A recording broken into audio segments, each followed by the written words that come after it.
Is it weird for you as an actor to see yourself get killed off? It is. It's kind of weird, yeah.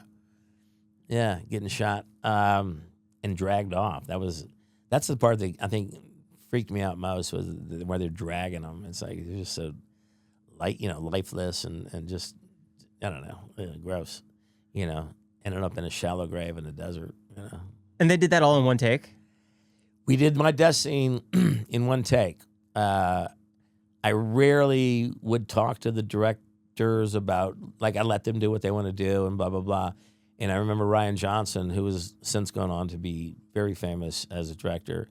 I said, hey, man, can you give me one more camera? I said, because they had 3 cameras. And I said, I referenced a scene in one of my favorite movies called True Romance, where Dennis Hopper is interrogated by Christopher Walken, and there's a moment, and he asks for a cigarette, and there's this, and he's kind of doing this thing, and there's one moment where you see in his eyes that he knows he's going to die.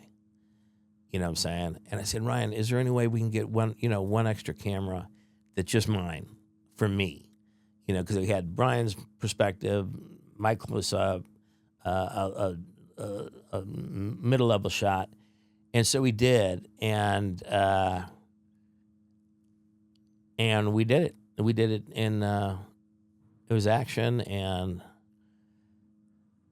it was done. And Ryan said, that's how you die on TV. And that was it. I mean, we did a couple cleanup shots around it, but the actual scene itself was done in one take, yeah. How'd you feel about Hank's send-off? I loved it. You think he needed to die? Well, it would have been nice if I guess so.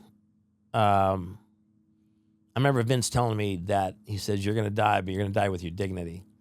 And he pretty much kind of almost said the line 2 years earlier, something of note of, like, you can go fuck yourself. I thought that was a great ending for this guy. If he's going to die, I'm glad he died that way.